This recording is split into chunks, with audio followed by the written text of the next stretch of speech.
Okay.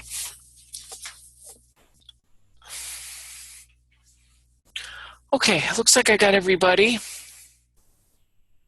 Um, does anybody else have any other questions about the assignment? Let me just retread over what people were asking before everybody got here.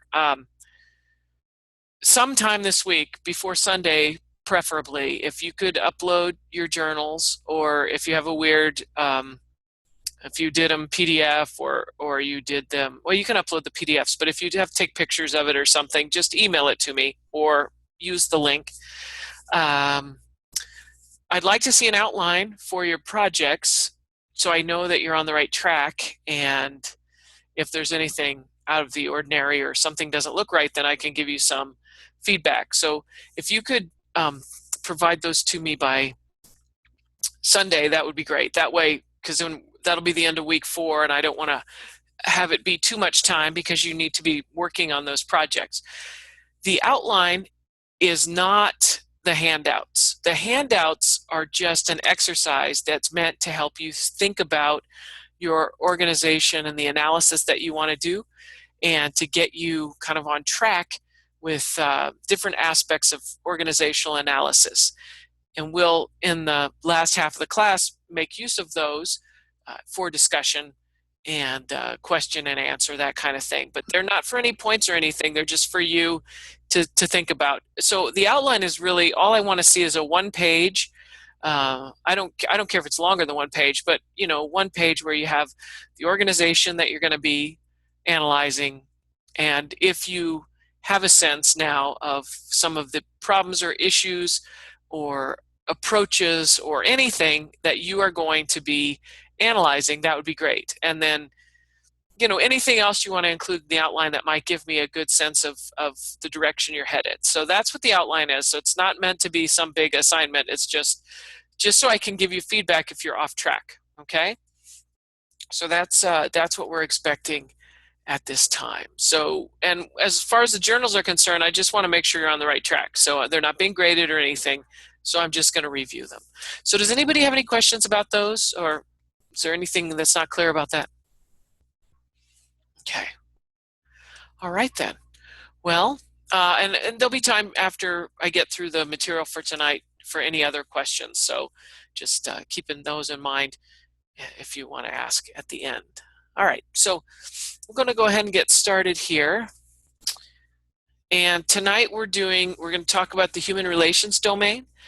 And this is where we start to get a little more comfortable with most people. Most people understand these domains, the ones that seem a little bit more modern and seem a little bit more human focused. And so we're going to start with our human relations model tonight. Then we'll do org behavior next week. So these are ones that people generally tend to like. So they're kind of fun. Okay, so just raise your hand if you have a question, or let me know, and then if you want to make a comment. But I'll stop periodically and see where everybody's at. So let me share this PowerPoint here.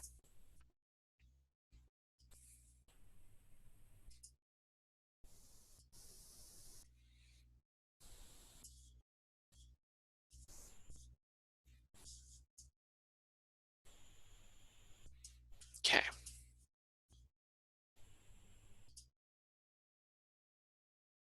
All right, here we go. So I'm going to start with the context, like we always do, so that you get a sense of where this is beginning. So the classical and neoclassical models take us up through the 50s, late 40s, early 50s, and post-World War II, essentially. So we talked a lot about that in context. And the human relations domain, as we know it today, basically began as a bit of a backlash to the scientific management revolution, and we'll talk about how that came to be. But scientific management was problematic on a number of levels as organizations changed. And so the context becomes very important for the kind of movement of the human relations domain. So what's happening at this time, we're going to call this mid to late 50s and still continues today.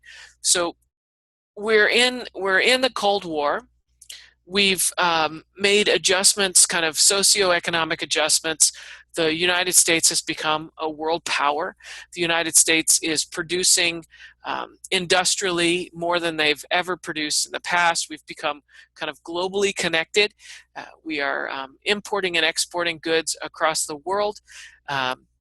We are engaged in an arms race with the Soviet Union, amongst other parts of the globe, and so we are full blown into kind of a fear and anxiety that was brought about by the Cold War. Most of you are too young to to remember or know what that kind of fear was, but it was that nuclear fear, and we also had a huge influx of technology and a push towards the development of new technology. So this is where the United States begins its true research and development. The changing nature of our society has a lot to do with that technology, but it also has a lot to do with what happened when everybody came home from the war. The veterans, through the GI Bill, we're getting educations that were never available before. Family structures changed. People moved into the suburbs. The level of diversity that existed both in organizations and in society was changing.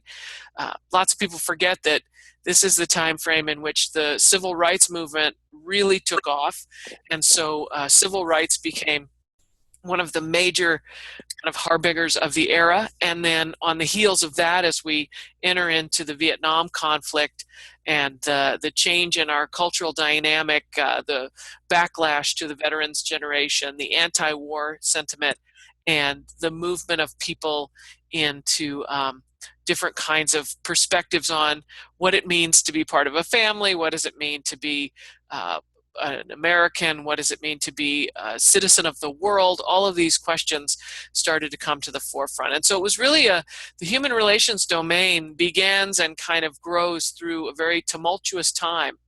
And I'd say that the largest reasons why the human relations domain became such an important change in organizational functionality was technology, education of the populace, and the changing nature of organizations in and of themselves. That is, what do organizations do? And because of the World War II technology and the Cold War, we moved away from industrial, some of the industrial focus, and expanded into service delivery and technological development. So those are different kinds of organizational perspectives. And so there's less and less what we would see as factoring. Oh yeah, Andy Poster's going to be confirmed. Why did John Cornyn? Oops. So we get less and less of the kind of industrial factory style jobs as we move through the human relations domain, and more of the kind of service delivery, intellectual kinds of jobs that are more familiar to us today. So those are the shifting, changing nature of what the context is for the human relations domain. So some of the primary characteristics that we're going to be taking a look at here is a shift in the perspective on what's important from an organizational relationship. Now, it would be a mistake to think that the development of the human relations domain was about creating kinder, gentler organizations. That was not the primary focus. The primary focus was to understand human nature within the organizational context in order to continue and make the organizations more successful. So it's still about the organization. It's still about making money. It's still about progress. It's still about effectiveness and efficiency from the organizational viewpoint. But within that context, an understanding of individual humans and their relationship with each other, with themselves, and with the organization begins to take some importance. And we'll see how that happened in just a second. So there is a sense that the needs of a human being are an important element within your managerial hierarchy. So the hierarchy isn't just a functional system approach on paper. The hierarchy has a series of relationships built into it. And the human relations movement tries to begin to understand what those relationships are and what the feelings are of people when they move from one part of the hierarchy to another or have to interact at different levels. So that becomes important. The second characteristic deals with attitudes and feelings of individual people and how that plays out from a motivational and leadership perspective within the organization. So how do you set up organizations to promote leadership and motivate individual workers to do better jobs or to be more productive? And then third, this is the first time that anybody starts to investigate the importance of the role between employees and the organization. So it's always been organization first, employees not even in the ballpark, and now it's what is the relationship and how does it impact both the employees and the organization? Then the needs of the individual and the needs of organization should be integrated. That is, each role and each person and the entity itself have goals and objectives. And the idea here is that that the relationship between the two has to be integrated. So, for example, and this happens all the time. In good economic times, it doesn't happen as often. But, if you are not suited to the organizational framework in which you work, you will be miserable as a person, right? The organization won't function as well if it doesn't have the right people in the right positions. And so this is the thing that they want to try to focus on. So I would put it to you that if you're a right-wing conservative Christian, that working for Planned Parenthood isn't your best option, right? And this is the kind of norming that, are you happy in your job? How can we make you happy? Because if you're happy, then the organization functions better. And this is the first time anybody cared about this at all. Part of that is a developing understanding that motivation of employees isn't just about money. It can be about a number of different things. In the human relations domain, achieving effectiveness and efficiency is still of primary importance, but it's understood that there are other factors that go into that, and one of those factors is the motivation of an employee. If you can motivate your employees, then you have better odds for success. If you don't motivate your employees, it stands to reason then you're not going to be very successful. So those are the primary characteristics for the human relations domain. And so so this is we're going to talk about the different theories that kind of explore those things. So I am hoping that and assuming that in your first class that you studied the Hawthorne experiments, maybe. I can't really see anybody, so I can't see if you're nodding your heads. But we're going to take a quick spin through this anyway because it's very important. It provides a catalyst for getting into the human relations domain. So in a nutshell, the Hawthorne experiments were almost a decade-long productivity testing scientific management experiment. So this thing was set up to test different aspects of productivity a la scientific management. And so they're using Frederick Taylor's approach, and they're basically trying to determine how you increase productivity based on certain one best way factors within any organizational setting. So in this case, they're doing their test at the Western Electric Hawthorne plant, which actually, in fact, makes light bulbs. So it's kind of ironic. So the whole study was set up very particularly using the empirical model, and it was looking for the relationship between the intensity of lighting, basically how bright is it, and how efficient and productive the workers could be. So what they believed was that the brighter it was in the factory, the higher the productivity would be. And they put together two groups, and in the notations here, it tells you it's female employees selected as control and experimental groups. This is important because of the outcomes. So they were all females. The experimented group were all females, and it's then on the other side of the coin, all of the researchers were males. So They were basically manipulating the lights with the experimental group. They never changed the lighting for the control group, obviously. And then after they've done the manipulation and expended a certain amount of time, they would go around with their clipboards and their research questions, and they would interview, talk to all of the people and the women in the group, asking them, how they were feeling about the changes, and then they were measuring the level of productivity of each worker. And then at the same time, they were also asking, obviously, all the same questions and doing all the same things with the control group. And so they're doing this over multiple iterations of things, turning up the lights, turning down the lights. At one point, they had the lights almost complete darkness, and productivity still went up. Then they had the lights, it was practically like the face of the sun, and productivity still went up. So no matter what they did, productivity went up. The worst part of this experiment was that productivity also went up with the control group at almost the same rate as those where they were manipulating the lighting. And so they were very annoyed. The researchers were very annoyed by these outcomes because that's really not what was supposed to happen.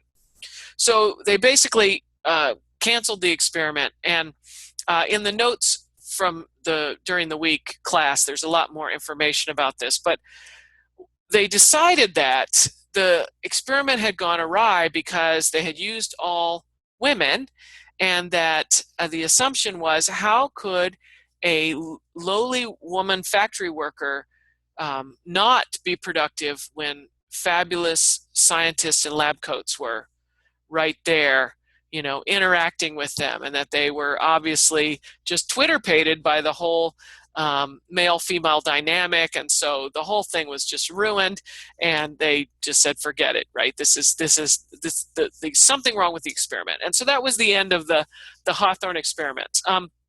The phenomenon where the researcher, him or herself, impacts the group dynamic and the outcomes of the research is now known as the Hawthorne effect because of this experimentation. So just a little sidebar on that one. So this got shelved, and the beauty of this, though, is that one of the researchers who was a grad student in the Hawthorne experiments when they were being done, years after, got his doctorate in psychology, and he's a psychologist, but he's an industrial organizational psychologist, and his whole perspective is about how do we make organizations more functional. He had worked directly with those experiments, and he went back to the results once he had finished his work, and he's moving on to other things, and he was thinking there's something strange about the way that played out, and it really bugged him. And so he went back and looked at all the data, and what he decided was that it wasn't the experiment that was poorly developed or went awry, but the change in the nature of the worker.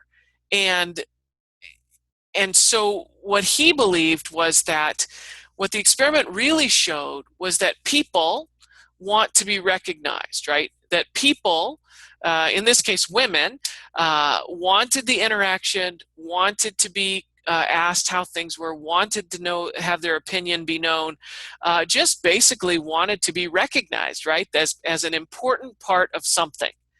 And so the way that he kind of reads this data is that the control group produced at the same increasing level as the experimental group, basically because they were being paid attention to and asked their opinions, et cetera, et cetera. So this takes him into a completely different direction in looking at work satisfaction and motivation and perspectives on the human being within the organizational context. So our theorist is Elton Mayo. And you can tell the theorists in this domain are much happier looking than the theorists from the classical era. So, something is changing across the board. People are a little bit more kind of open to different aspects of thinking in the world. So Mayo looks at this and he says, basically, his argument is recognition, security, and being part of a group larger than yourself is more important typically than monetary rewards. Now, this is why context is also important. I'm going to stop here for just a second. Context is important because prior to World War II, prior to the New Deal, money was everything to the poor people, poor uneducated people who worked in these industrialized factories. There were no other motivators because when you have subsistence needs, there's not much else you can do. But as we've moved forward into more and more kind of middle class scenarios where people have leisure time and people have opportunities, et cetera, monetary rewards take a back seat sometimes to other things. Now, that's not to say for everybody, but that is to say that there are other things to think about. So Elton Mayo begins to kind of focus his research on what are the needs of the individual workers, not just physiologically, but from an individualized emotional level. And that is, how does management become involved with the workers in order to understand that emotional level of the worker and then adjust accordingly to make sure that the organization can be effective in that focus. He is the father of the human relations movement because he actually created the beginnings of what we know as human relations management or human resources. He was the guy. And so there's a whole bunch of information. If you decide to use Mayo for any of your project work, you'll want to go and do a little bit of background research and come and look at some of his actual studies and things that give you a lot of additional information on that. There's also more stuff in the lectures from the week, but here's Mayo's perspectives in a nutshell from his research. For Mayo, all work is a group activity. It doesn't really matter if you're working on a factory line all by yourself and putting on those widgets. In the end, the workplace itself is a group scenario, and you are part of a department or a team or whatever you're part of, even if you don't have constant interaction with other people. So all work is a group activity. The second thing will probably ring pretty true for most of you, right, is that work is the primary activity of an adult. So as much as we don't like to think about it sometimes, we spend the bulk of our adult life working. If you think about what your work week looks like, most people, at least Americans anyway, tend to work about 40 hours a week on average, and typically even closer to 50 or 60 hours a week, depending on the job. And then if you're a Californian and you add into that the time it takes you to get to your workplace and get home from your workplace, you spend the bulk of your day, every single day, engaged in some aspect of work. We do this until we're at least, most of us, 65 or older, right? And we don't. I think we think about it a lot. We plan for that life after work, but whether or not we actually get there and how that looks is dependent on the person. But the bottom line is, most adults spend most of their life working, and so in that context, do we not need to pay more attention to what it means to work and to enjoy work, right? Hopefully we do. And that's one of the things that Mayo was very concerned about. The third thing is that he believed that human beings in general need recognition. They need to feel secure, and they need to feel like they belong to something bigger than themselves. Like everybody needs some aspect of recognition, security, and belonging. It's part of our nature. The belonging part tends to be more important than what's happening kind of physically within the workspace. So some of us have really plush, really fancy workplaces, and others of us do not. We'll see as we go through the stuff for tonight that's differentiated by person and by job. But the bottom line is we will forgive a lot of physical, structural, system-based concerns if we feel really good about our job, right? If we feel like we belong, we feel like we're part of a team, we really like it, and we enjoy the people we work with, we don't worry so much that we don't have the latest computer or that we don't have the best chair or our break room is kind of nasty, whatever it is. We overlook that because there's other things that carry us forward. The next one is he sees that demands that are placed on a person come at you both internally and externally. So prior to the human relations movement, the only thing that anybody cared about from a managerial perspective were the internal demands, like what do we need from you as an employee, and what are you giving us back through productivity. And so all of that could be managed. But what Mayo's putting out there is that every human being comes to the workplace with a lot of external baggage. That external baggage is different kinds of demands from family, from wellness perspectives, from psychological perspectives, that everybody brings that with them to the workplace. And while we would like to believe that we can create systems like bureaucratic models and scientific management to eradicate that, the truth of the matter is that all that stuff comes with us, and you can't stamp it out. You can do the best you can to make rules to make sure that it doesn't kind of overtly impact, but in the long run, those external demands are constant, never-ending demands. And so what Mayo's basically saying is theories of organization and approaches to organizational management have to take that into consideration. Along those same lines, he sees these informal groups that grow within the workplace, and how the impact that those have on each individual. So in other words, what he's saying here is that there are strong social controls that govern the way a worker works, the habits that they have, the attitudes they have, how they feel about things, and often those have so much more to do with the informal groups than the formalized structure of the organization. So in other words, the people you hang out with, the people that you identify with within the workplace, basically create a culture. So this was prior to the language that we understand as culture. For Mayo, it was just more about control, social control. We would term that now development of a culture. And departments can have it, work groups can have it, organizations certainly have it. Culture becomes kind of a focus that all of us operate under. And then finally, you have to plan and develop groups within organizational contexts. That collaboration and cohesion do not happen on their own. They're not magical. For Mayo, that's one of the primary things that we need to focus on as managers, is how do we plan and develop good, collaborative, cohesive workspaces. And so that's basically his starting point. So let me stop there for just a second and see if anybody has any questions or comments about that material.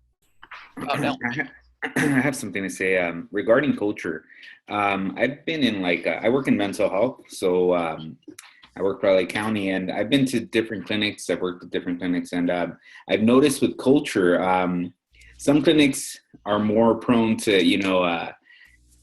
how could I say, the use of I guess the union when having to make a voice or be able to kind of have issues taken care of. And then with other clinics, I've noticed that there's less of that. And I think that culture is seen in different clinics just because of the area, the type of people, and so I think that rings true in our setting. So I just wanted to go ahead and put that out there. Okay, great. Yeah, thank you. And we're going to take a deeper look at culture in a few weeks and talk about the importance of that and how it gets developed. So yeah, thank you. Anybody else? I actually have a comment as well. Mm-hmm. So I work for a program called Nurse Family Partnership, and we have multiple satellite offices. And generally, all the nurses have a very similar personality. They're all very maternal, very nurturing. But when you come to it, all of the supervisors actually pick their own team. So within each office, the culture is completely different, though all of us kind of do the same kind of work. So I thought that was really interesting. Yeah, and those perspectives shift because of the people, not because of the job necessarily, but because of the people that are engaged there. So that's and that actually makes for more challenging management, right? That there's such differentiation. You'd like to believe that if everybody's grouped in kind of the same workspace, and that's what Gulick and past theorists kind of believe, that if you group by what you're doing and the background and all those necessary kind of things, that you would be able to control that space a little bit better. So yeah, and what we found over time is that's just not the case. So great, thank you. Anybody else?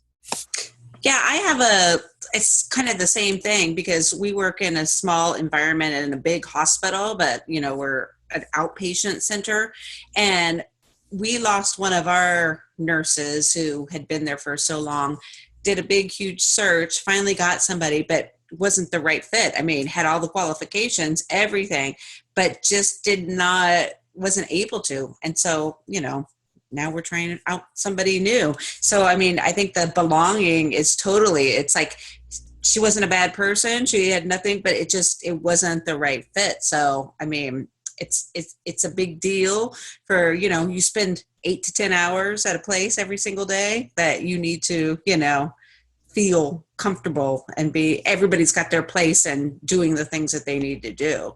Right. And he's right. Since we spend so much time, it's misery if you don't like not just the job.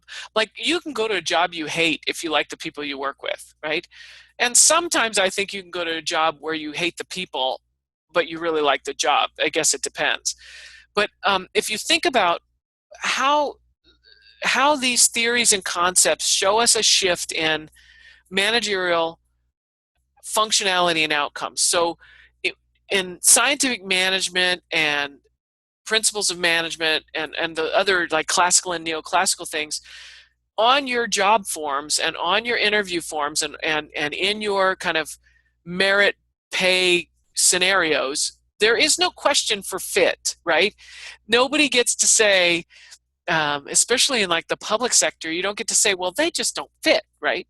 If you've got all the points and you've got all the requirements and you are on paper the best possible person, then by scientific management standards, you will be hired, right? But as we move forward and organizational life changes, we have found that fit is often more important than skill sets, because in a lot of cases you can train skills, right? You can send people to training, you can get them to get an education, whatever you need them to do, but you can't change personality, and you can't change that interactive fit scenario. And so sometimes we tie our own hands by sticking to the structure and the rules and regulations of hiring and firing, especially in the public sector. And what that really does is create a non-functional work environment, right? And in the private sector, at least, you can say, you know what, you just don't fit, and you can move on. But in the public sector, that's not really the case, right? You're stuck in many instances. So yeah, great, thank you. Anybody else before we move to the next thing? Okay. So that's Elton Mayo. So he sets us off, he gets us started in this, and then we have this happy, smiling guy who you should all have heard of on multiple occasions. And I'm not going to spend a lot of time on Maslow, but it's very important that we identify a few things about Maslow and his theory, which is the hierarchy of needs, which we all learn. I think the first time I ever saw the hierarchy of needs was like in a high school, some kind of high school class. I don't know what it was, but certainly in my undergraduate business school, he was in every single textbook, right? So I'm going to give you a little background on this guy because he was a brilliant thinker and he had some fantastic ideas. Also a psychologist, studying the needs of the human, of the individual human being, and looking towards kind of humanistic character traits that he wants to identify and also understand the needs of that person. And then his research gets taken over by a number of other human relations theorists and used in organizational context. So here's how Maslow, and not to take anything away from Maslow, but here's how Maslow got to be the ubiquitous theorist that he is. He had friends in high places. And by that I mean he was basically friends with almost every dean of every major business school in the country, and he provided all kinds of training and support services and things to CEOs of major corporations at the time. He did some great research and stuff, but he had this center up in Big Sur, and all of his buddies would come up there, and he was a big believer in LSD. So they'd all go up to Big Sur and drop acid and talk about this stuff and work it out, and then he would basically do his research on his friends. So his research is not as widely developed as, say, scientific management, which is a theory that's been tested. The hierarchy of needs as a theory has been tested in pieces, right? But not by Maslow so much as other folks. So I would put Maslow firmly in the sphere of theory. And I would say that Maslow's theories got further developed and better understood through the testing and use by others. I'm not saying that you should toss Maslow out. I'm just saying that take it with a grain of salt, because sometimes as an academic, the way you get your stuff out there, not necessarily because it's the latest, greatest thing, but maybe because you know the right people. I'm just saying. So anyway, you can quote me on that. But here we go. So everybody's seen the hierarchy of needs, and we're going to take a quick spin through this. Now, one thing I will tell you, that Maslow believed that you could not progress to the next level until you had completed the level underneath or before it. Now, what we have found over time is that's just not the case, that people can move fluidly from one need area to the next. And obviously we've also, as in modern times, as we move into org behavior, have further developed these so-called need buckets, right? And to probably 8 or 9 more that people could have. But this is a good starting place. Now, even though you can move fluidly for the most part, there is the base physiological needs. You cannot ever move forward until your physiological needs have been met. And we're going to encapsulate the bulk of those into, you can't be alive if they're not met. So air, water, food, sleep, you will die, right? And so how could you possibly move to the next level if you're missing one of those? Now, other physiological needs are added to that, like sex. And one of the things that psychologists have studied over the years is to what degree are each of these relativistically important to the person. And just to kind of put it in a nutshell for you, any of you who are parents or remember back to your adolescent days, if you don't believe that sex doesn't keep you from moving to other levels, just think about an adolescent teenage boy and how they literally cannot learn anything because that's all they're thinking about, right? So when you lack air, that's all you can think about. When you lack food, that's all you can think about. So any of the physiological needs create such a psychological nerve center focus that you can't move on, right? And it makes sense for most of the other ones, but people say they can go out without sleep and stuff, and that's just not true. People who don't eat right, actually our school nutrition programs are based on this theoretical perspective that if a child doesn't have appropriate nutrition, then they can't learn. And there's both physiological and psychological reasons for that.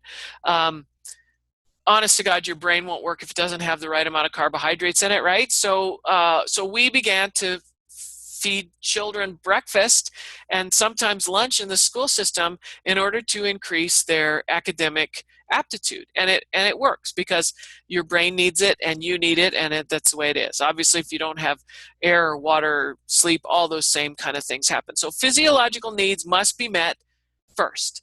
Then we can move forward. So that's the unalterable facts of this hierarchy. Now, the second level of the hierarchy is safety needs. And safety is about stability and consistency. In other words, I don't have to worry about this. This is taken care of.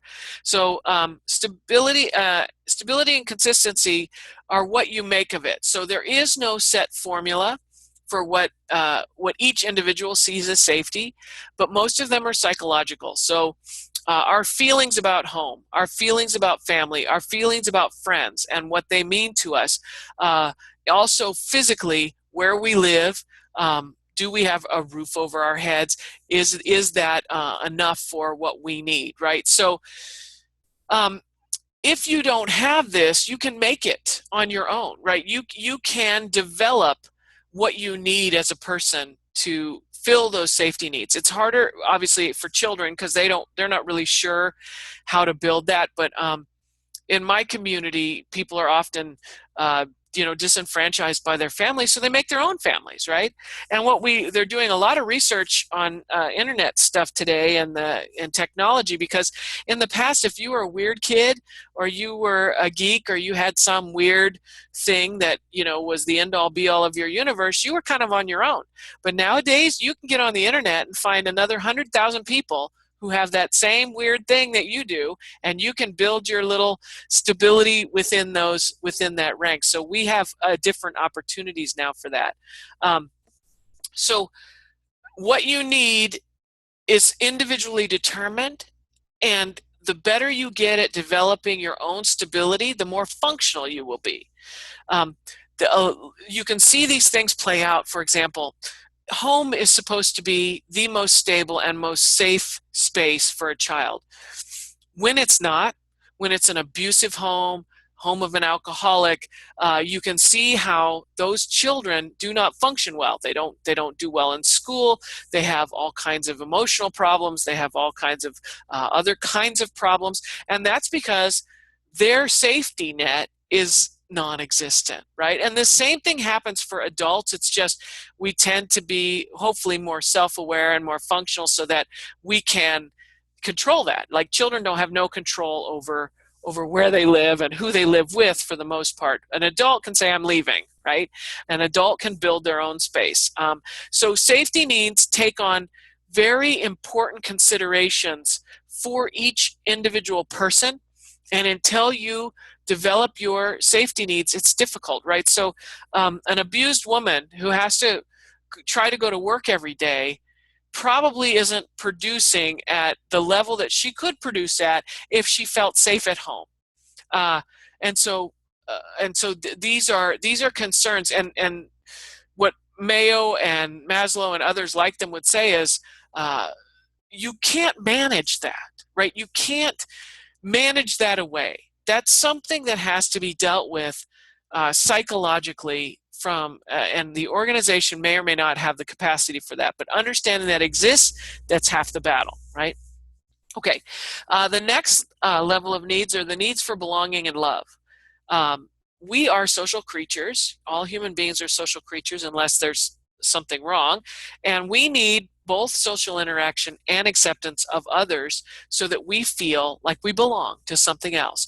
Typically, people have gotten this from their family, from their friends, from their significant others, or whatever groupings we build to make that happen. Now, it's very important to note that the bulk of society is okay once they hit this level. Once a person, the average person who hits this level of needs, they're getting their belonging and love needs met, doesn't really need anything else. You can live your whole life stopping at that level, right? In fact, I know many people who stop at this level. I can tell you right now that none of you fall into that category, right? Because you would not be getting a master's degree if that was enough, okay? Because a master's degree is actually the next level. So you guys all have moved beyond the belonging and love needs. Now, you can still be working really hard on filling in the blanks of your need for social interaction and acceptance while you pursue esteem needs. But there are plenty of people, once they get this, they're good to go. For example, my sister, all she ever wanted was her family. She's got her 3 kids now. She's got her husband. She's built her whole familial thing. She has a job she likes. She's a high school math teacher. She likes that job too. But the real core of her being is that she's built this family and she's good to go. And they live on a family farm and end of story, right? So she will spend the rest of her life probably happy as a clam in that scenario. That never worked for me, so I just keep moving on. And there's nothing wrong with that. It's just it has you can see where Maslow's perspective on what these needs are really shape future concept and theory and practice around how do you motivate people based on where they're at in their need structure. So if I just need belonging and love and I feel really good about that and I get that all at home, you probably don't have to work very hard to motivate me in the workplace. I've got everything I need, and maybe just producing that at another level in the workplace will be enough for me. Okay, so let's move to the next one, the esteem needs, where you guys are all, at the very least, this is where you're at. The need for competence or mastery of a task, the achievement of attention and recognition from others, and the development of deep self-esteem, self-awareness, that kind of thing. So esteem needs are about being what you want to be and putting in the time and energy to achieve that. But it also means that we have a high need for being recognized. So when we do master something, or when we do show competence at something, we want to be recognized and we want to get a little attention for that. And there's nothing wrong with that. People always, kind of try to be way too humble about these things. This is a normal, and it's effective, and it is great for motivation, right? Because when people want attention and recognition for their competence, you can give them that, and that works. And so it plays out differently for everybody, but this is a level at which people can be very motivated, right? There are a million different ways to motivate people who are in this kind of block of needs. And then finally, we have a self-actualization, which is a little bit difficult to define. Maslow didn't do a particularly good job of defining it, but self-actualization is that space in which you don't need anything anymore other than to be all you can be, right? What are you capable of becoming? The push, the desire to become that, right? Your whole fabulous self, whatever that is. Now, here's the problem. This is a philosophical problem that Aristotle tackled way back in the day, and his concern was happiness, right? So how do you know you're happy? And Aristotle finally came to the conclusion that you can't know if you're happy or you are truly happy until you're dead, because happiness is something that has to be measured against all the other instances of happiness where you thought you were the happiest you could ever be. How do you know you were the happiest you could ever be until you get to look back on all the happy, right? End of story. So you'll never actually achieve that. Self-actualization is a little bit like that. How do you know the full extent of what you're capable of becoming until you have basically reached the end of the road, looked back on it and said, hey, was I capable of more? Could I have done more? Now, the assumption with self-actualizers is that they would constantly push towards their perspective of what they are capable of, as limited as that might be. So, but what we do know about self-actualization is that it's an unselfish place. It's a space in which you no longer need recognition and attention. It's all internal. And so this is a very difficult state of being. And the other, like I will never be self-actualized because you can't be a judgy. You can't judge. None of that works. You can't be like, look at me. None of that. If you're going to give money, it has to be anonymous. It's motivation that creates self-actualization. And a reporter once asked Mother Teresa what it felt like to be self-actualized, and she said, I am not self-actualized. And of course they pressed her on it, and she said, I can't be self-actualized because my motivation is not pure. My motivation for the actions that I engage in are for self-preservation and for a future, like a future of heaven and things. So it's just like, so I don't see myself as self-actualized. Buddhists, I guess, sitting up there on that mountain or whatever, doing their thing. The other thing about self-actualization is you've reached a point where you're really not producing anything, right? You're so inwardly focused. So there is a removal to that. Like you've moved beyond belonging, you've moved beyond safety, you've moved beyond all of these other things. So I think it's a really, really challenging thing for people to do, and I don't know, it's probably not for me. So I'll just set it aside. But if you're interested in self-actualization, then feel free to pursue that. There's lots written on it. Okay.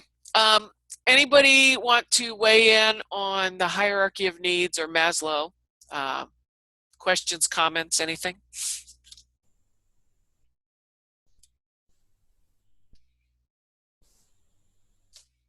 No? Okay. All right. Chester Barnard, I got a whole bunch of stuff in your stuff for the week. So given the time and stuff, I'm going to bleep over Chester.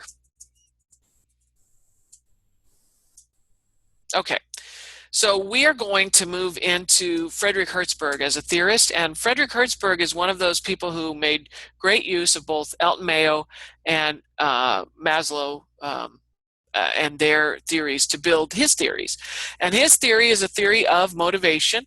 And I don't want to confuse you with the terminology, but it's a theory of motivation that has two theories in it, the hygiene theory and the motivation theory. So it's a theory of motivation that includes motivation theory. So try to, accept that it's not the best titling for something. But we're going to take a look at both of these. Okay, so the first part of this is what he called the hygiene theory, the hygiene factors and dissatisfiers. So for Hertzberg, his whole approach is let's look at needs, and then let's look at the real important thing for an organization, which is how the heck do you motivate people based on what they need. And so he starts with the things that he thinks, or he calls expectants. Hygiene factors are an expectant. In other words, these are the things that people expect to have in their workplace, and they don't necessarily motivate because they're an expectation. But if they're not there, then they become demotivating, like they're dissatisfiers. So the hygiene factors are things that we expect to be there, and if they're not there, we are not going to be happy, and we are going to be unmotivated. So let's take a look at a few of these things. Actually, they fall into these categories: company policies and administration, the supervision over individual people, working conditions, the relationships that are built within these workspaces, salary, status, and security. So these are the buckets in which the hygiene factors exist. So the organization itself, workers expect that there is an organization in place with systems, with processes, with functional arrangements, essentially hierarchies. We have an expectation. I don't know of anybody who's ever gone to a workplace and been like, my God, there's no there, right? It's like an amorphous blob of nothingness. Everybody walks into their first day of work and it looks pretty much the same. There's typically a building, there's structural parts of that, there's desks, there's cubicles, there's offices, there's all the stuff that you need. That's the organization, physicality and systems. People also expect policies to be in place and people to be in charge of administering those policies. So the lack of functional policies is very upsetting to the average worker, right? So this goes all the way back to Max Weber and his understanding of the necessity of written policies to create a level playing field, or at least the expectation of some kind of equity. When you don't have policies in place, there's chaos. People don't know what to do. People don't know how to act. People, all these things happen. You would like to believe that people in general have half a brain, but it seems in some cases they do not. So why did you do that? Well, nobody said I couldn't, right? It's that kind of thing that drives other people nuts. So all it takes is one bad apple to jack that up. But the expectation is that there will be policies, and those policies will be administered within the capacity of that organizational setting. There should also be some kind of leadership and management. And sometimes it is the perception that leadership is functional, that management is functional, that is what's necessary. So what is the supervision that you as a person needs? What is the degree to which you feel like you need to be led or managed? And you will determine, based on your perception of that, whether or not it's whether or not it's as expected, or it exceeds expectations, or it is less than expected. Now, it is not uncommon for people to expect one or the other and be okay with the lack of one, and it won't be that dissatisfying. So for example, if you work in an organization where the leadership is phenomenal, the vision, the mission, the way that the leader actually gets people engaged and moving forward, and people are so happy with that, and then they have crappy management, right? The day-to-day management of the operations is less than ideal. But it's the leadership then, like I would imagine that folks in nonprofits experience this sometimes, right? The people who put together a nonprofit and everybody's passionate about what it is they're doing, you know, save the whales, whatever. But then you can't find a pencil, or the payroll doesn't go out on time. That's bad management. And then the other is also true. Sometimes you have great management. Your manager maybe is excellent and provides whatever you need for your thing. The T's are crossed, the I's are dotted, no questions. And then, you know, the leadership's just so-so, or maybe you lack leadership in some capacity, but you can go to work every day and do your job because the management's good.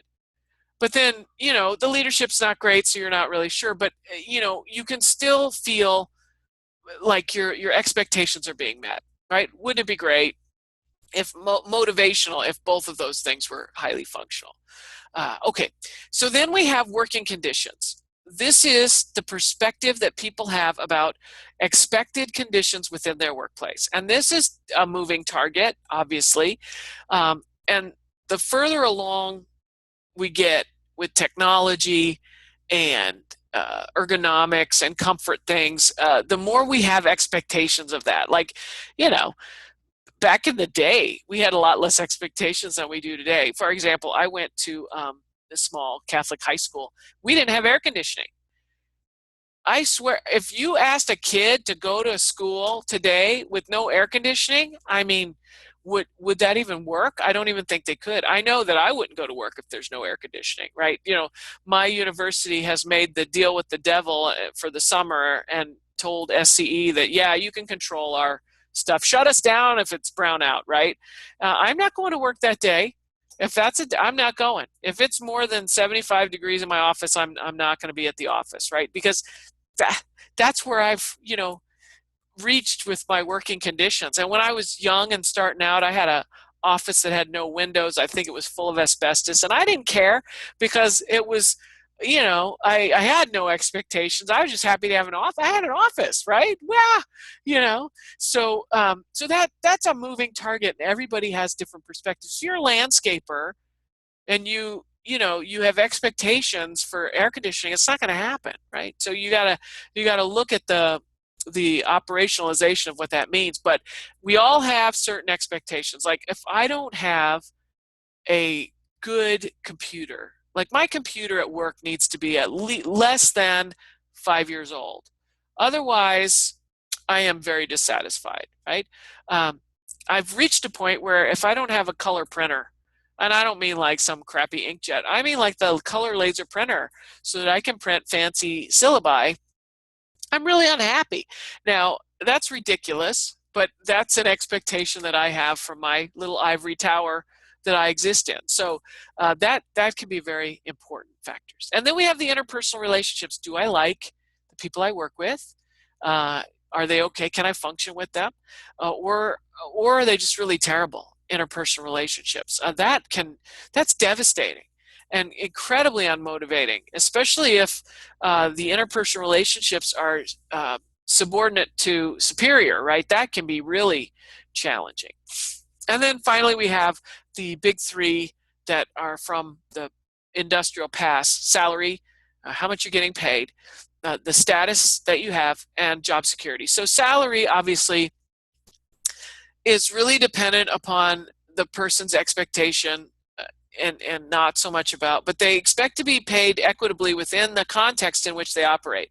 I am a professor, so I am never going to make the kind of money that, you know, a director in a private organization would make. It's just not going to happen. But I don't have that expectation. my expectation has more to do with status, right? Having a PhD and being treated accordingly is part of my expectation. So I'll give you an example, because I was in a meeting the other day and I was amazed. So because this is so different for other people. In a university environment, when you have a PhD and you've achieved the level of tenure and full professor, that means you're at the top of your whole pecking order.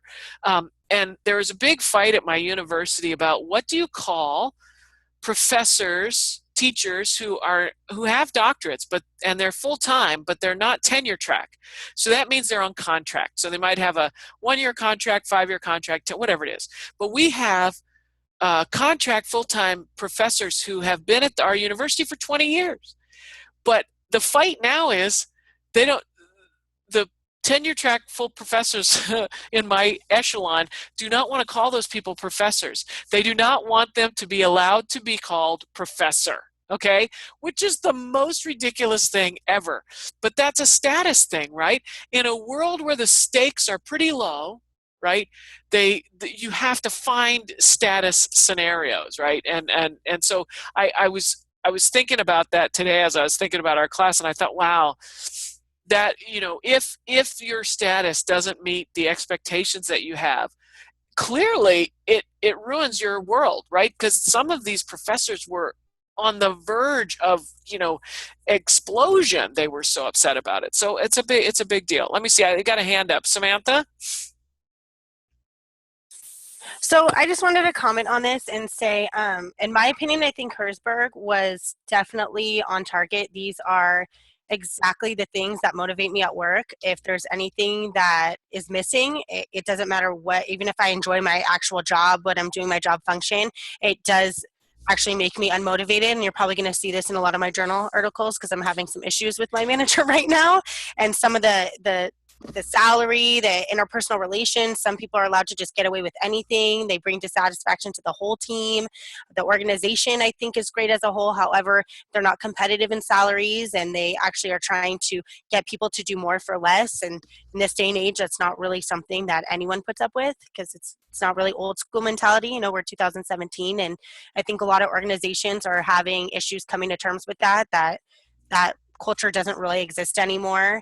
And I think job security is something that no organizations can really offer at this point. And I think that makes it nerve-wracking for a lot of people to stay motivated in their jobs, because they really don't know what's coming. And in huge organizations, like when I used to work for, they used to have layoffs all the time. And I think that made people just uneasy in general. Like, why should I work so hard? Because I'm probably going to be the next department that's losing my position without knowing. So I think that Herzberg was really onto something here, and it's really nice to see that he really understood what does motivate people and what doesn't. So yeah, great. Okay, thank you. And when we get into this area, it starts to become easier to see how we move theory and concept to practice, right? So this is what you're supposed to be doing for your project. When you see things like that you may be writing about in your journal or looking at on your handouts, where it makes you think about the things that Samantha was just mentioning, this is where you can say, like Herzberg argued, in my workspace, this is what's happening and this is how I see this play out. And that's what we're looking for you to do in your project, to really break those things down and take some theories and some concepts and use them as a lens for which you will do your analysis. So yeah, that's exactly what we're trying to do. And this human relations model, and as we move forward, all of these things start to feel really normalized, because this is what people experience on a day-to-day basis. Most of us don't work in a factory, and so we don't get that same feeling of kind of the structure of scientific management. Scientific management's still here. It just doesn't play itself out in the same way. So yeah, okay. Let's look at the last one here real quick, the job security, and then I'll go. I saw a hand up just now. Could you put it back up? Because I didn't see where it was. But job security, gotcha, is the expectation that you are not going to be fired tomorrow, right? That you know that you have some level of secure status within the institution, so that you don't have to be always nervous. When people are nervous, as Samantha just mentioned, it makes for a demotivating situation. Now, it's not like people, I don't think, expect to have their jobs for life, but as they used to. That used to be a thing, right? You'd have your job for life, but now maybe that's not so much. But having job security can be highly motivating, especially for people depending upon their situation. My sister-in-law worked for the county, never really promoted, never really wanted to. She was just happy to work for the county and have her secure job for 30 years. And that job security then dovetailed into retirement security because she had her pension. Pension was locked, and so she didn't have to worry about anything. Now, she was not one of those folks who was highly motivated, external to kind of just those base factors. She was all good on Maslow's hierarchy there at the third rung. But her job security created a situation for her where she was happy and motivated enough to do her job. Now, how motivated was she? Well, clearly not overly motivated because she never progressed beyond the one level, but she did the job, she performed, and she felt good about it, so she was not dissatisfied. So let me stop there and see. Roxy, did you have a question or comment? Roxy? No? Okay, well, let me know if you're having trouble there. I'll come back, or because we can't hear you.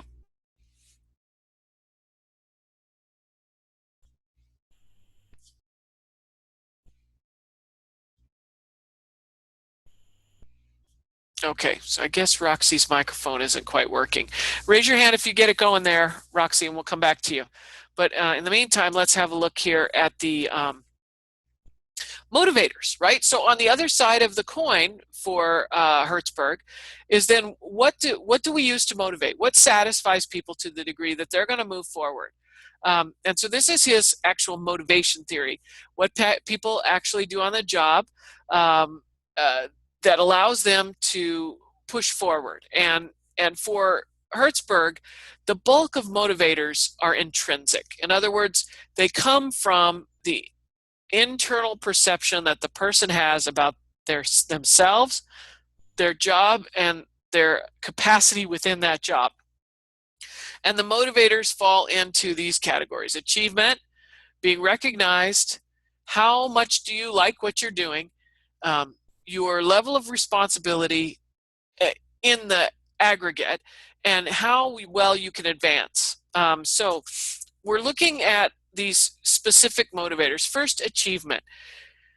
In the organizational context, to what degree are you allowed to achieve outcomes, right? So that everybody wants to hit the mark, right? If you have to spend 10 years doing the same job and you never really see any outcomes for that, that's demotivating. But if you can see the light at the end of the tunnel and you hit the mark, then you're ready to hit the next mark. And maybe it's a more advanced mark. But achievement pushes people forward. The more that a person feels that they're achieving, the more that they want to achieve, typically.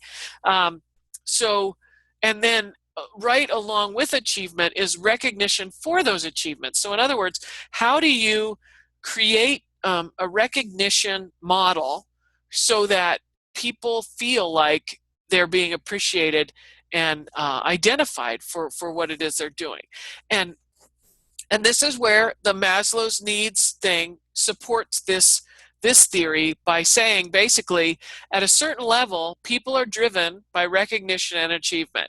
Those who are not driven by recognition and achievement cannot be motivated by those kinds of motivational techniques, right? So each one of these requires different techniques to get there.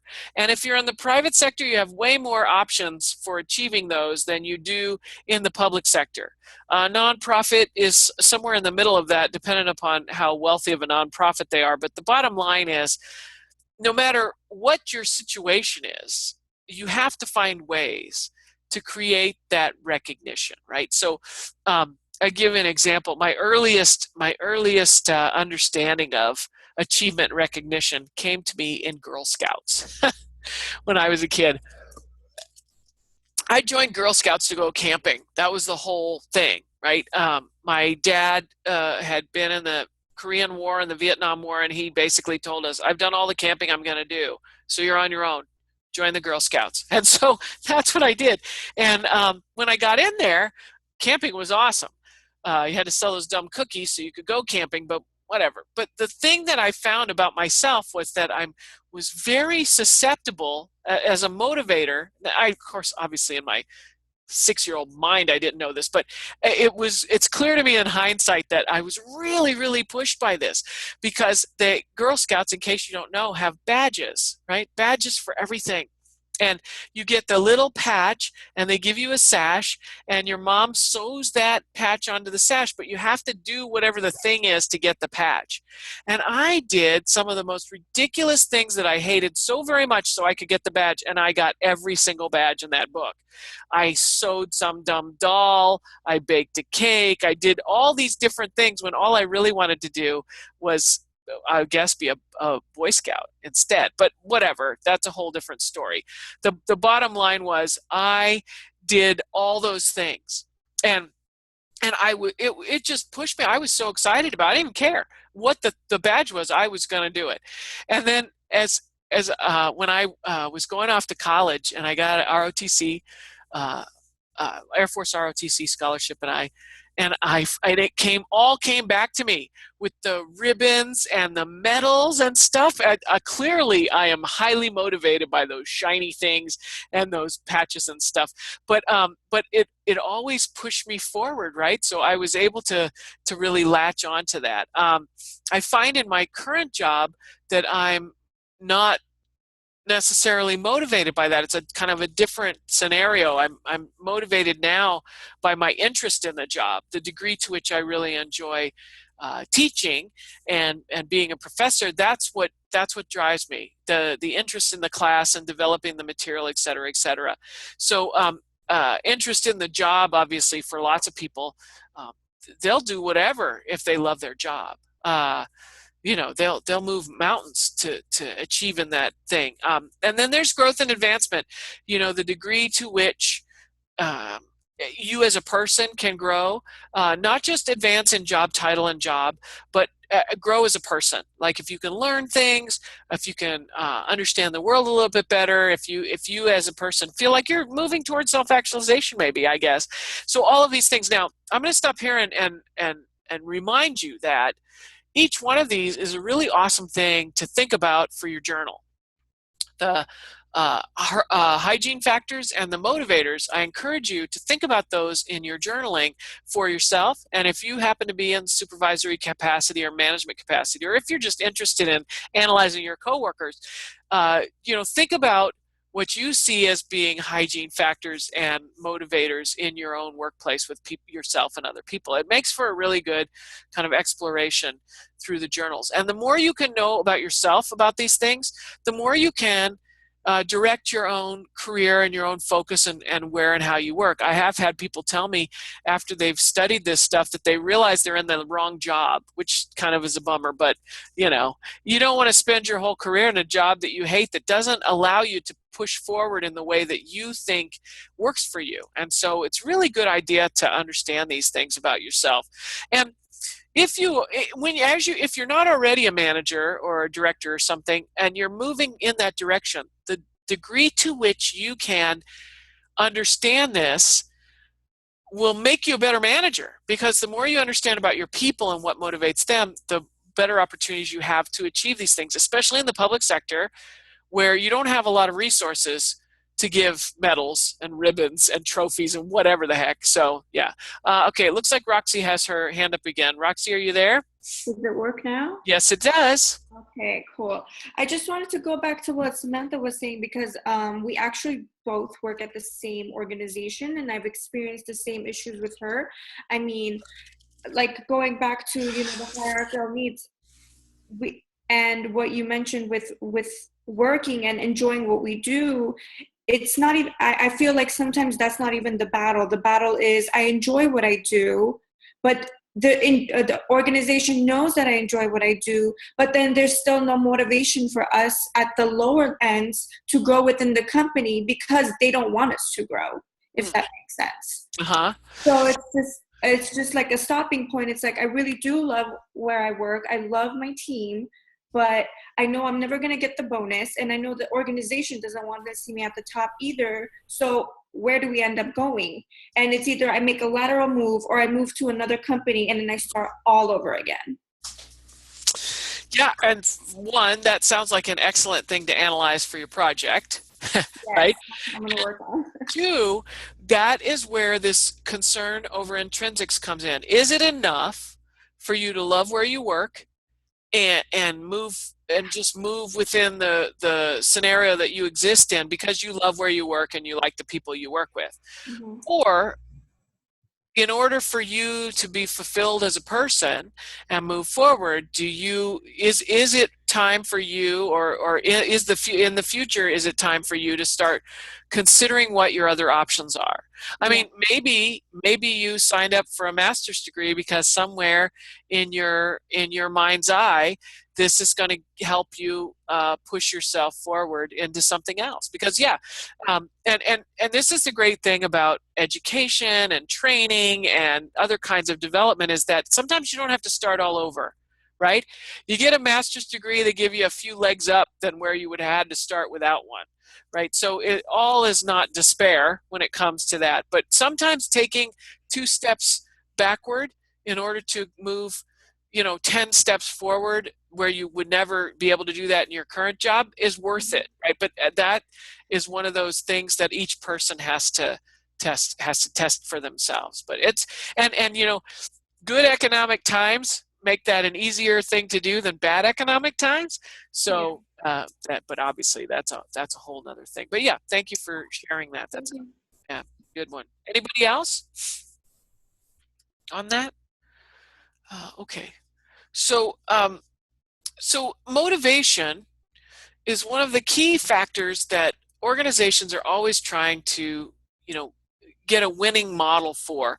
And the problem that we have with that is that it's so individualized. And in the past, before the human relations movement started to really think about these different intricacies, it was just money, right? You get a paycheck, we're going to give you a raise because you're a high producer. And we still have plenty of organizations, especially sales organizations, where high production means better paychecks. But in so many of the other aspects of our kind of world, the way it is now, service delivery doesn't really work that way. You don't get more pay or bonuses if you meet with more clients, right? It doesn't, when you're on salary or when you move into kind of the more thinking arenas, the motivation has to come from different places. You're not getting a trip to Hawaii, so what are you getting, right? And that's the question. And I find, like in my job, obviously a title is what people want, a title. So sometimes you just give a person a title and you don't have to give them any money, and they're happy as like, oh, I'm a vice president. There's 37 vice presidents, but it doesn't matter because on my business card it says vice president. Sometimes that's all people need. And the key for management is to know, what does everybody need? And we're seeing some really interesting things happen in organizations now, because for the first time in our history, we have upwards of 4 generations working in organizational space together. In the past, you might have 2, right? And now we have 4 different generations, and each one of those generations has different perspectives on what is motivational and what is important. And so it's creating a nightmare for HR departments and people who plan kind of motivation things. But what motivates a millennial is very different than what motivates a veteran generation or a baby boomer. They're very different things.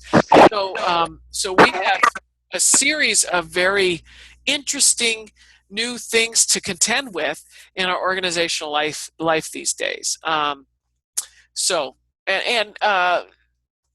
Carolina has given us a thing. Sometimes when you do great, you don't get anything, and that's demotivating, right? If you don't get what you expect, then that is very demotivating. Yeah, it's not good. So I would encourage you to think about, what are the things that motivate you as a person, as a worker, and really assess the degree to which that's functional for you. Okay. Questions or comments? Just going to throw it out there for a second. No? Okay. So our next guy, Douglas McGregor. McGregor is one of those who operates post neoclassical, moving into the human relations movement. And what he is trying to do is find an integration between the old scientific management functionality and the new perspective on human behavior. And so Douglas McGregor's theory is called the Theory X, Theory Y management theory. And so most of you have probably seen this at some point in the past, but McGregor's argument is that there are Theory X managers, Theory X people, and Theory Y managers and Theory Y people. And each one of them is based on a very different perspective on the person. So here's Theory X. The belief that human beings in general have a dislike of work and are going to try to avoid it. In other words, people are generally kind of a pain, not very smart, not very functional, not very educated, and not very self-motivated. So that is kind of a negative view of human nature. This is the view that comes directly from the classical era perspective on workers. Because people don't want to work and they have this difficulty getting off the dime, they have to be coerced and controlled, even threatened or punished, in order to achieve the outcomes that you within the organizational focus want to achieve. So the organizational objectives are achieved because you basically beat it out of them. You push them into it because they can't push themselves. And so this goes along with a belief that the average human being isn't all that bright and all that motivated and doesn't like to take responsibility, so that you have to direct them like at every stage. So this is what you would call micromanagement. Theory X is micromanagement. Theory X is a negative view of humanity, and it's a view that people need total control, total regularized control by the manager, and that you can't expect anything from the individual. McGregor proposes that a Theory Y is much more reality and a much more functional way of managing, and that is that physical and mental effort at work is natural.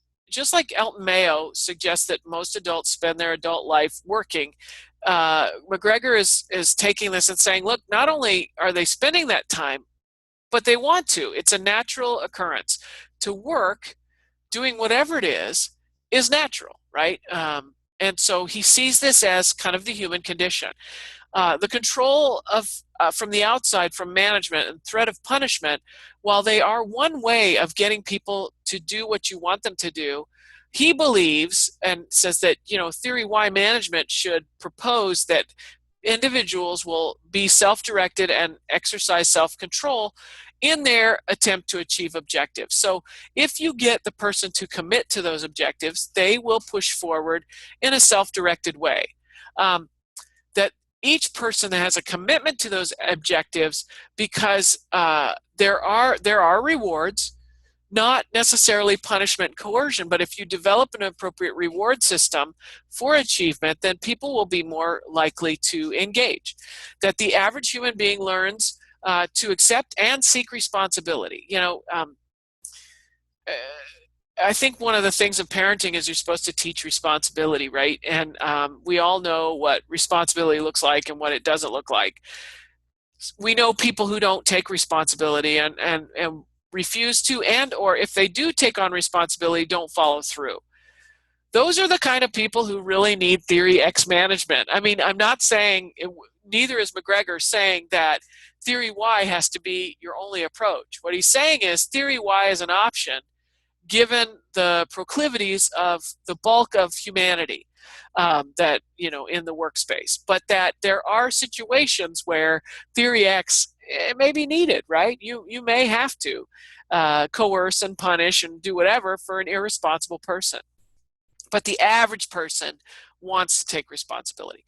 Our capacity to exercise a high degree of imagination, creativity, et cetera, is widely distributed, right? That, in other words, what he's saying here is the average person is pretty creative. The average person can be ingenious. The average person is a thinking person and has perspectives. Not the opposite, right? Less people are kind of not able to think outside of the so-called box, right? But so you shouldn't gauge your entire management construct around bad behavior and inability. You should gauge it around the expansive model and then course correct when necessary.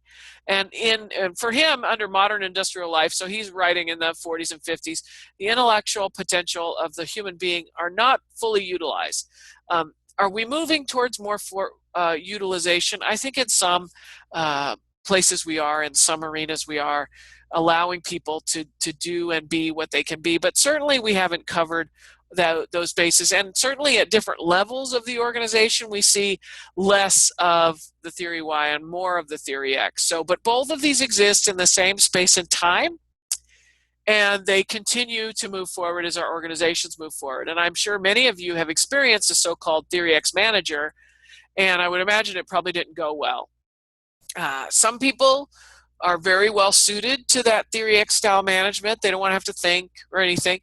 But most people, and I'm going to guess most of you, don't do well under the thumb of a micromanager. And certainly some industries, it's just a disaster, right? So in academia, it would be a total disaster. So it doesn't work very well. Okay, so that's McGregor. Anybody have any questions or comments about McGregor?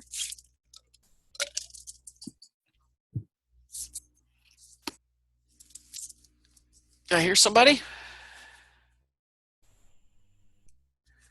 Okay, I guess not. All right.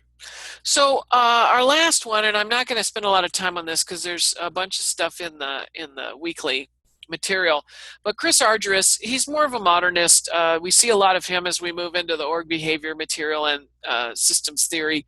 But just in a nutshell, he takes the theory Y and approach that McGregor takes, but in a little bit more of a modern context. And so he produced this bureaucratic versus humanistic organizational structures. And basically, you can read through this, but for him, the bureaucratic model, the scientific management model, basically puts efficiency over anything else, and organizational objectives become the primary focus. For Argyris, relationships are important both to each person interacting with one another, but also to achieving organizational objectives. The internal system in which we develop relationships and allow them to develop creates an adaptive environment for the organization where it can push forward in a more functional way.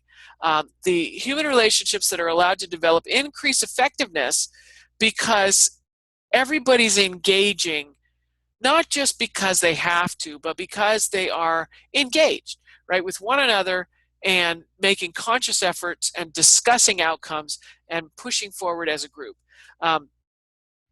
Human relationships effectively influence the authenticity of an organization, the commitments of people inside of it, and the overall success that gets confirmed through those relationships. So our perception is both supported and enhanced by our interactive relationships, both with each other and with the organization. And this is what leads to, and we'll talk about this in a few weeks, culture.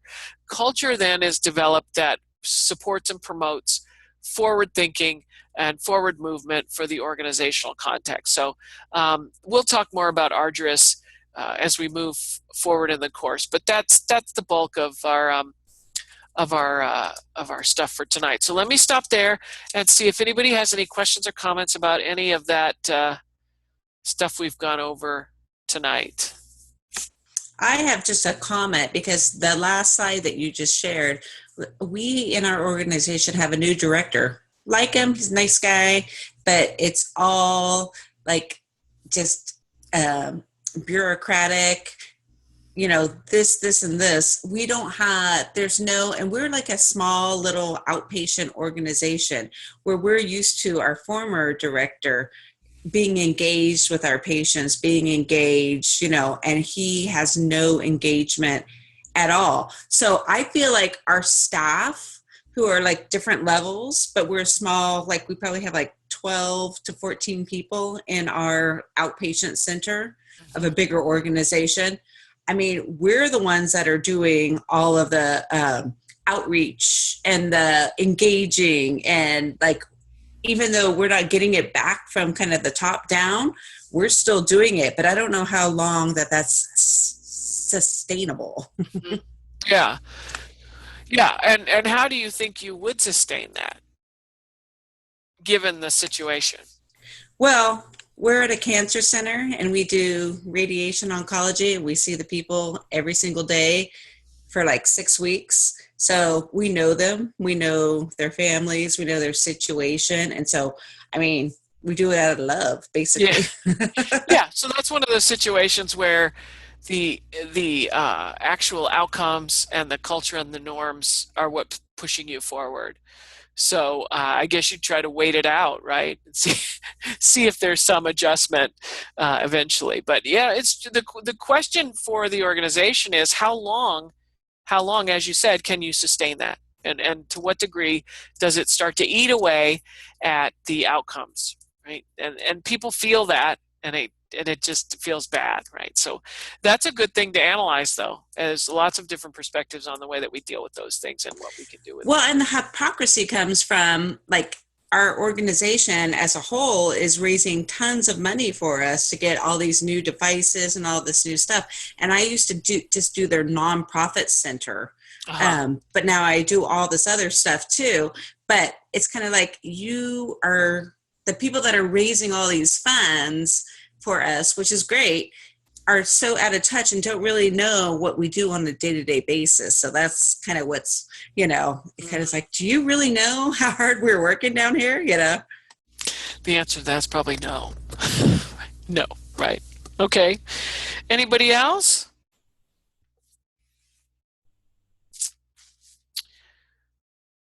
No? Okay. Does anybody have any questions at all about where we're at or the assignments or anything that you're supposed to be doing that you need to get answered? Dr. B, I forgot to respond to one, how we're supposed to respond by Sunday. If maybe this applies to everybody because this may happen to them, but what happens if we forget? Can we still do it? And do we get like points deducted, or how does that work? For the discussion forum or for this? For the Zoom? Discussion forum. The discussion forum, you can always do an initial post, but the response, no. Once you miss that, because we've moved on, and then it doesn't count as interaction. So you can always do an initial response up until the end of the class time, but the additional interaction, no. You just let it go.